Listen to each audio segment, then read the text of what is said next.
नमस्कार। जय हिंद, जय भारत, वंदे मातरम। देखिए, आप लोगों को हम जर्नल एंट्री बतला रहे हैं 11th क्लास का। तो उसी क्रम को जारी रखते हुए कुछ ऐसे जर्नल एंट्री को बतलाने जा रहे हैं जो स्टूडेंट के लिए आवश्यक है जानना कि इसका आखिर एंट्री कैसे होता है। हालांकि सारा जर्नल एंट्री गोल्डन रूल के आधार पर ही बनता है, लेकिन फिर भी हम आप लोगों के पास कुछ ऐसे जर्नल एंट्री बतलाने जा रहे हैं जो आपको दिमाग में रखना पड़ेगा। शुरू करते हैं।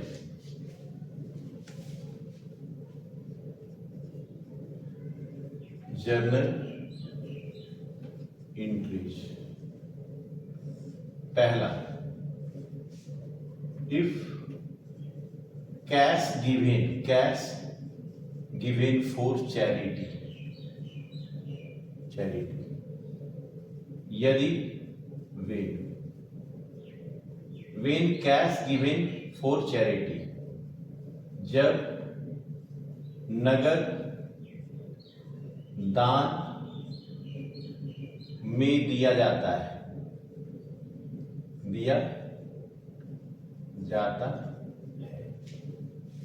जब नगद माल दान में दिया जाता है। कभी कभी क्या होता है, मान लीजिए आप एक शॉपकीपर है, एक बिजनेसमैन है, आपके पास कोई आया, ठीक है, आप उसको 1000 रुपया दान के रूप में दे दिए। तो इसके ट्रांजैक्शन करने के लिए हम लोग जर्नल एंट्री करना पड़ता है। तो इसका एंट्री होता है charity account DR to cash account being the cash given for charity।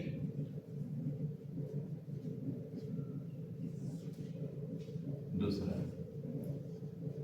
when goods given for charity, जब माल दान में दिया जाता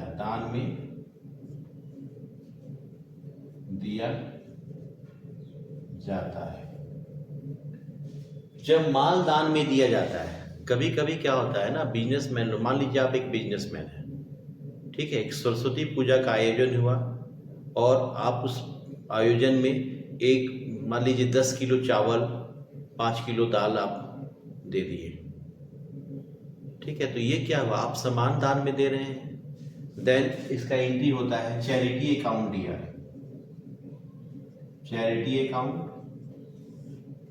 DR to purchase account. Charity account DR to purchase account. When the goods given for charity,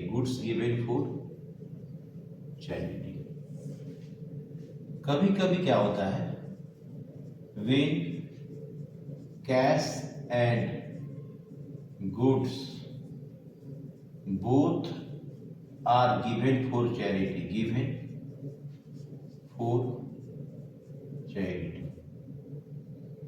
जब नगद एवं माल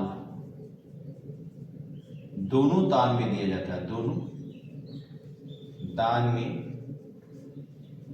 जाता है,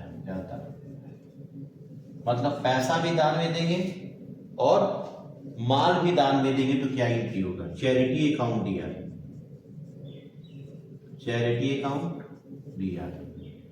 अगर पैसा दे रहे हैं तो टू कैश अकाउंट, अगर गुड्स दे रहे हैं to purchase account. Being the cash and goods given for charity,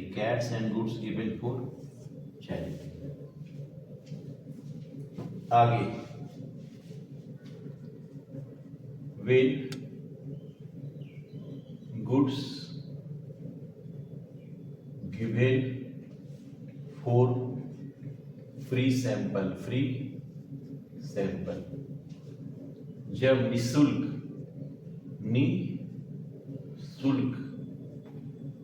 नमूने के लिए माल दिया जाता है। निशुल्क नमूने के लिए माल काम में दिया जाता है। होता क्या, सुनिए ध्यान दीजिए।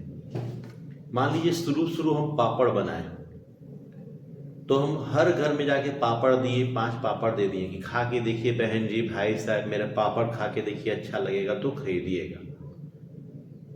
तो इसके लिए क्या एंट्री होगा? इसके लिए हम लोग फ्री एडवर्टाइजमेंट भी लिख सकते हैं, एडवर्टाइजमेंट या फ्री सैंपल अकाउंट दिया। टू सामान दे रहे हैं तो परचेज अकाउंट। एडवर्टाइजमेंट क्या है? एक तरह से वो प्रचार ही है, विज्ञापन ही है। Being the goods given for free sample.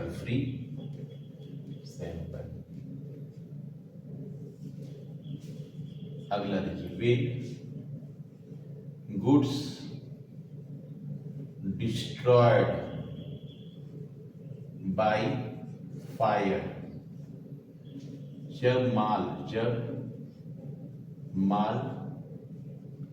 जल जाता, आग से जल जाता है,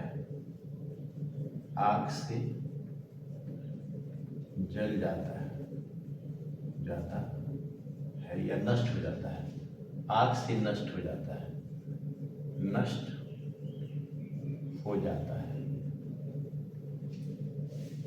When goods destroyed by fire, then क्या एंट्री होगा? लॉस बाय फायर अकाउंट दिया, to purchase account. Being the goods destroyed by fire। अगला entry, when cash stolen by employee। जब कर्मचारी द्वारा नगद चोरी कर ली जाती है। मान लीजिए हम एक बिजनेसमैन है, तो बिजनेसमैन है तो एक एम्प्लॉय को रखे थे हम काम करने के लिए, कर्मचारी को। वो एम्प्लॉय क्या किया, मेरा पैसा चोरी कर लिया 5000। तो उसके लिए क्या एंट्री होगा? तो उसका एंट्री होता है लॉस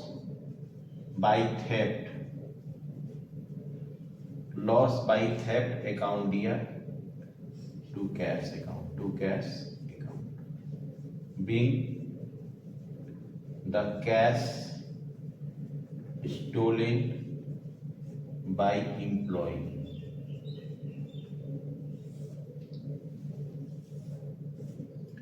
अगर यहीं पे एम्प्लॉय गुड्स को चोरी करता, सामान को चोरी करता, तो गुड्स के जगह पे यहाँ पे परचेज लिखते हैं। चलिए अगला आते हैं, wages outstanding oblique due. जब मजदूरी बकाया रहता है। जब मजदूरी बकाया रहता है, क्या क्या है? मान लिया जाए एक वर्कर था, एक मजदूर था, हमारे यहाँ काम किया, उसका हिसाब हुआ 1000। बोला भाई मेरा मजदूरी 1000 रुपया दीजिए। हम उसको बोले अभी पैसा नहीं है, बाद में आइएगा, पैसा देंगे बाद में। मतलब मजदूर से हम काम करा लिए, लेकिन अभी तक पैसा उसको हम लोग नहीं दिए। अगर हम वेजेज पेड कर देते तो वेजेज मेरा नॉमिनल अकाउंट एक्सपेंसेज है, तो वेजेज अकाउंट दिया, टू कैश अकाउंट। अगर हम वेजेज पेड करते थे, यही एंट्री करते आ रहे थे हम लोग, लेकिन हम लोग वेजेज पेड नहीं किए, तो यहाँ लिखेंगे outstanding wages, outstanding wages being the wages outstanding oblique due, outstanding भी बोलते हैं और ड्यू भी बोलते हैं। आगे देखिए, when salary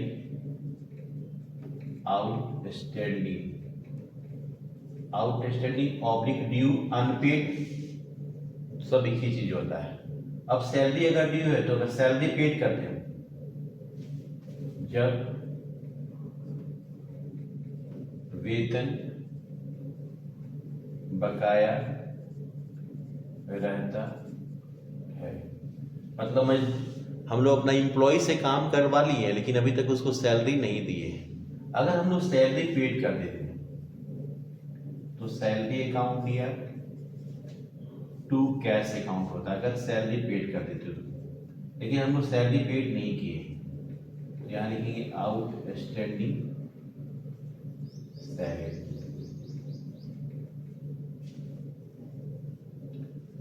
being the salary outstanding oblique due. आई अगला,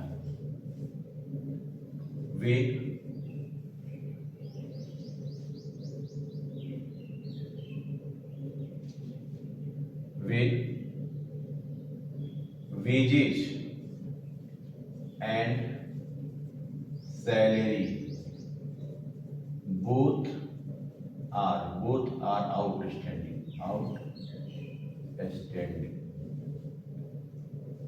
जब मजदूरी एवं वेतन दोनों बकाया हो, मतलब बाकी हो, तो क्या होगा एंट्री? तो वेजेज अकाउंट दिया, वेजेज एक्सपेंसेज है, सैलरी भी एक्सपेंसेज है, सैलरी अकाउंट दिया, टू हो जाएगा यहाँ पे आउटस्टैंडिंग,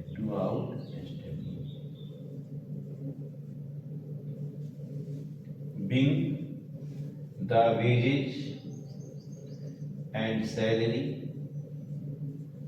outstanding। अब यहाँ समझने वाली बात क्या है, सुनिए ध्यान दीजिएगा।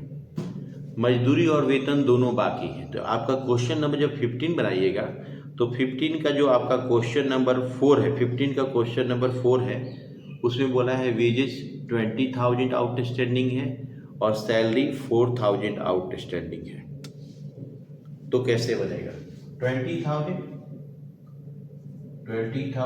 वेजेज और 4,000 सैलरी आउटस्टैंडिंग है, तो 24,000। ठीक है, हो सकता है इसमें एक जीरो ज़्यादा बढ़ा के हो, 2 लाख हो और 40,000 हो, तो 2 लाख का 40,000 लिखेंगे, फिर यहाँ 2,40,000 लिखेंगे। डीके गोयल के पुस्तक में जो न्यू प्रिंट होके पुस्तक आया है उसमें यहाँ पे क्या है, एक जीरो एक्स्ट्रा है, 2 लाख और 40,000, तो 2 लाख और 40,000 जोड़ के 2,40,000। आगे ये आपका टोटल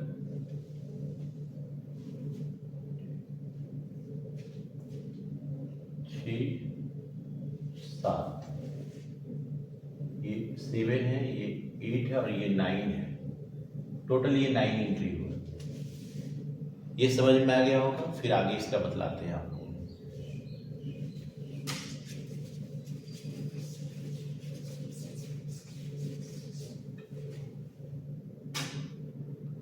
नाइन के बाद 10, ठीक है। when our amount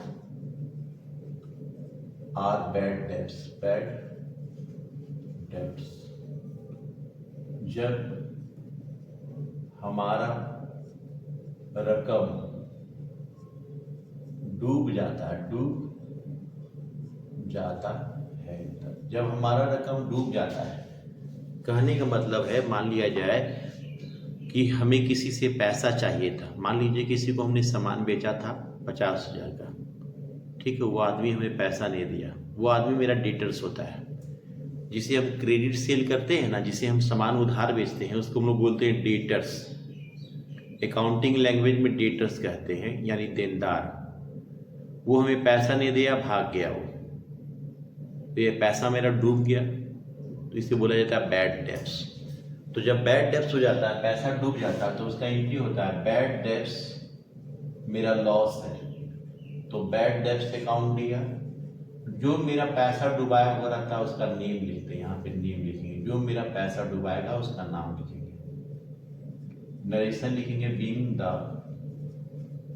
our amount are bad debts, are bad debts, डूब गया। जैसे क्वेश्चन नंबर 15 है, क्वेश्चन नंबर 15 का क्वेश्चन नंबर 3 है, Ajay Singh was declare bankrupt.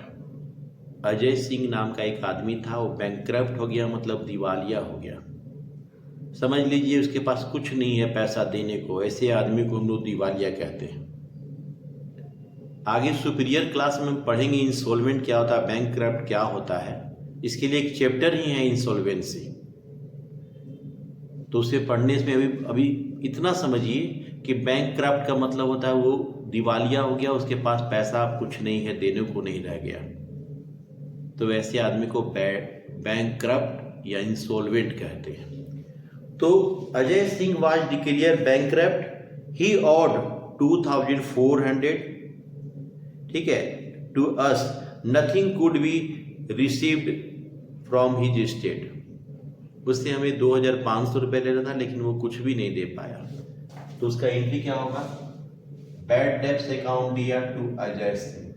Ajay Singh, यहाँ नेम में अजय सिंह लिखेंगे, 2,500 2,500। अगर ओल्ड बुक है तो 2,500 2,500, अगर न्यू बुक है तो उसमें 25,000 है।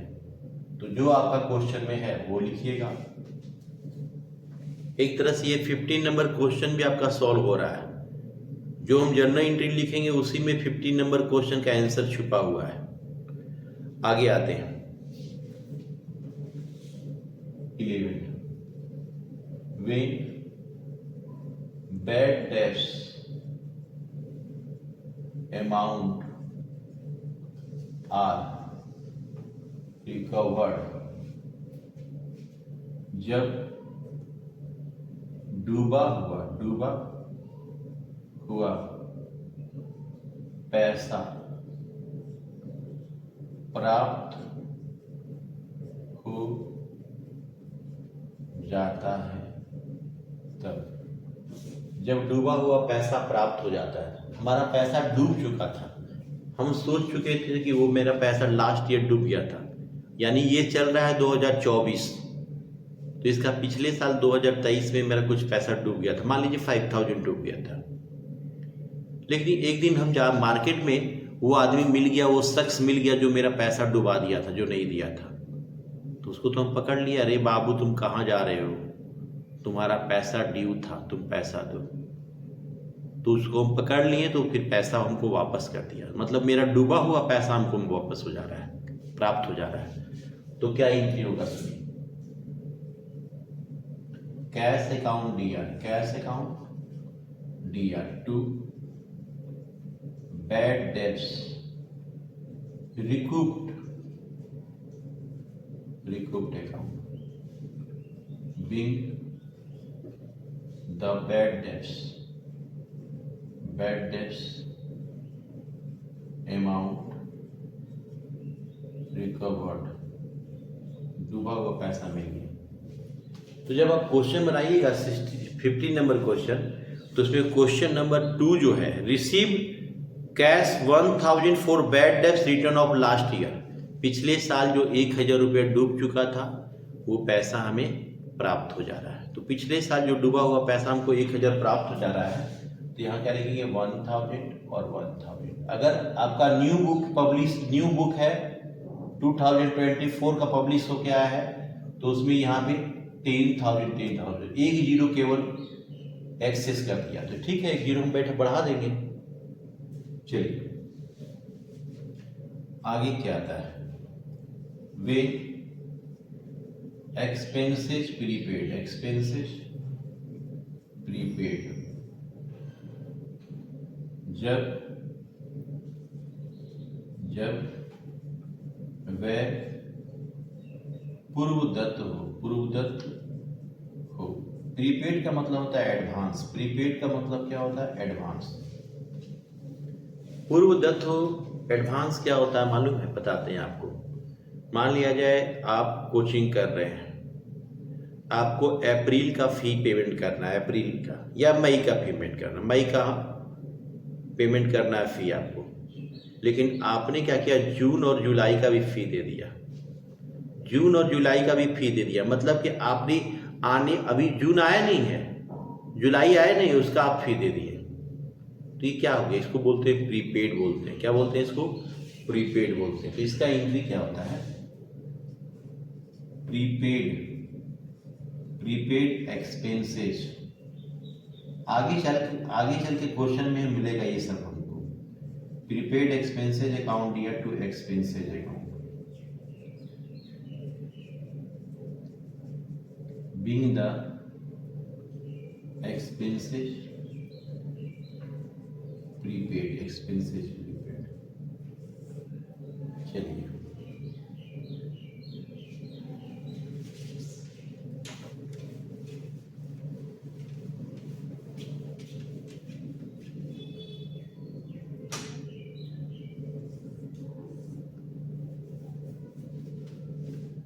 अगला आता है 11,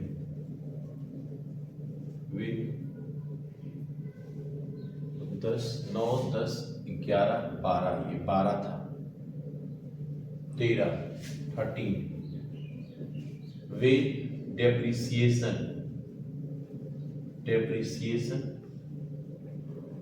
चार्ज ऑन एसेट्स जब संपत्ति पर ह्रास चार्ज किया जाता है, ह्रास चार्ज किया जाता है।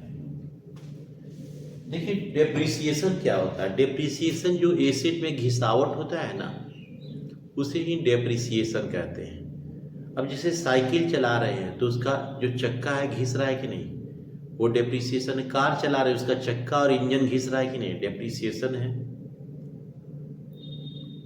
तो एसेट्स को यूज करने से, assets value decrease by continue used is called depreciation. संपत्ति के लगातार प्रयोग के कारण इसके मूल्य में जो कमी आती है उसे ह्रास कहते हैं, डेप्रिसिएशन कहते हैं।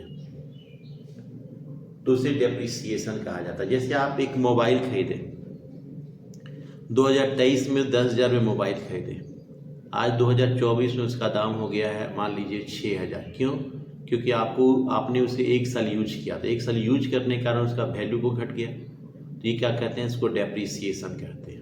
तो डेप्रिसिएशन हमारे लिए लॉस है, इसलिए इसे डेबिट किया जाता है। तो इसका एंट्री होगा depreciation account DR, depreciation account DR to assets account being the depreciation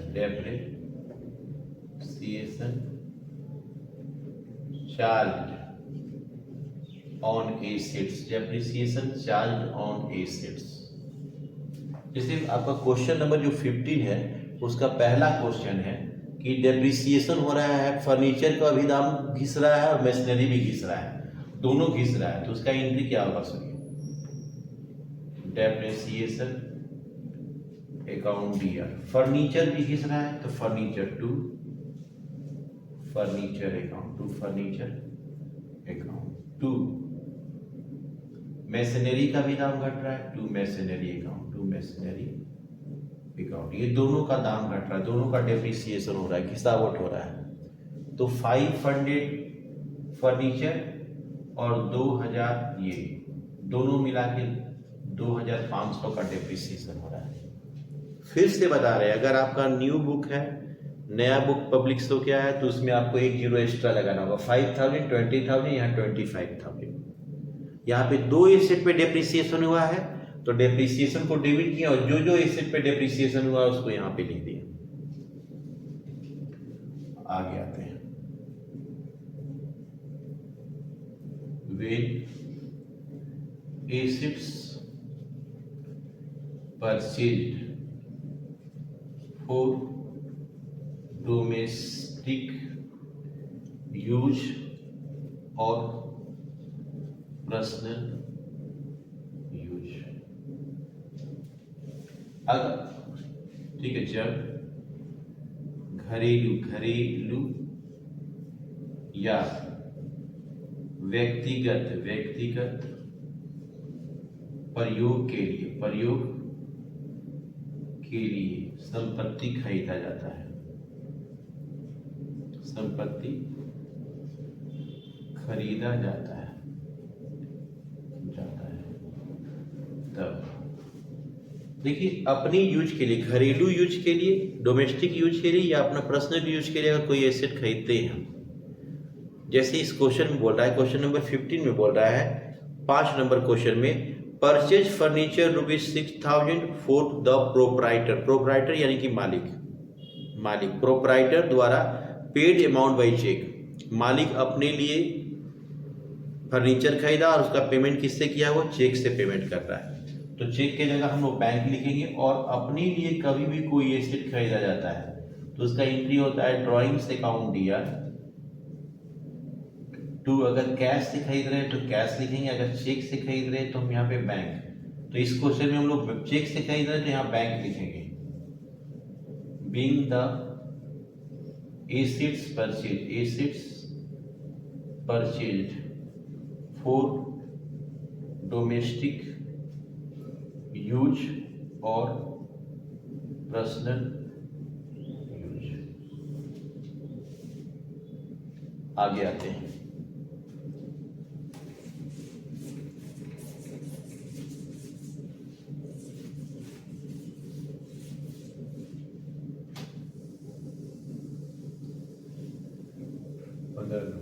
पे इंटरेस्ट ऑन कैपिटल चार्ज, जब पूंजी पर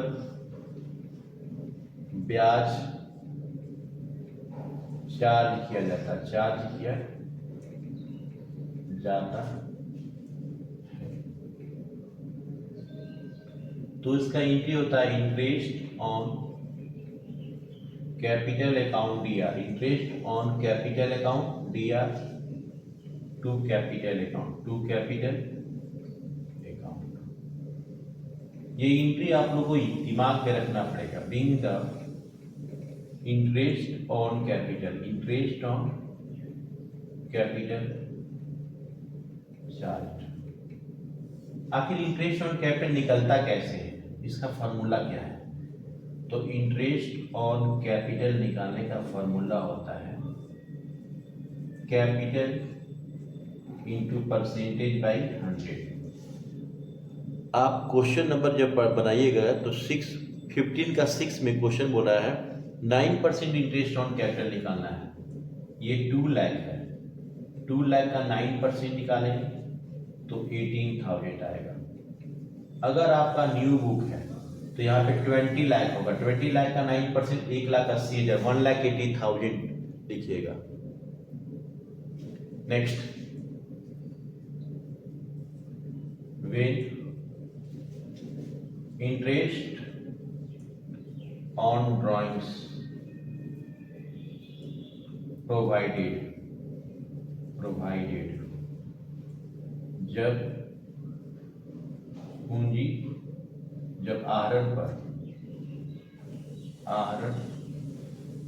पर ब्याज का प्रावधान करते हैं तो इसका एंट्री होता है drawings account DR to interest on drawings drawings account being the interest on drawings provided। तो यहाँ पे आप क्वेश्चन देखिएगा 500 इंटरेस्ट ऑन ड्राइंग्स है, 500 लिखेंगे। ये क्वेश्चन नंबर आपका 15 का लास्ट जो क्वेश्चन है, क्वेश्चन नंबर 7 में इंटरेस्ट ऑन ड्राइंग्स का है। एंट्री ये होगा, ड्राइंग्स को डेबिट करेंगे और इंटरेस्ट ऑन ड्राइंग्स को क्रेडिट करेंगे। हो सकता है नया बुक आपके पास हो जो 2024 में पब्लिश हुआ है, 2024 में जो पब्लिश हुआ है बुक, उसमें कुछ नहीं है, केवल एक जीरो एक्स्ट्रा है। जैसे ये 5 की जगह 500 की जगह 5000, ये 2000 है, 2000 की जगह 20,000 है, दोनों मिला के 25,000। तो ये एक तरह से एंट्री भी हो गया और 15 नंबर क्वेश्चन भी हो गया। इसी 15 नंबर क्वेश्चन ये सारे एंट्री में छिपा हुआ है, जो आपको हम सॉल्व करके भी बतला दिए। तो मिलते हैं अगले लेक्चर में अगले क्वेश्चन के साथ। तब तक आप खुश रहें, प्रसन्न रहें।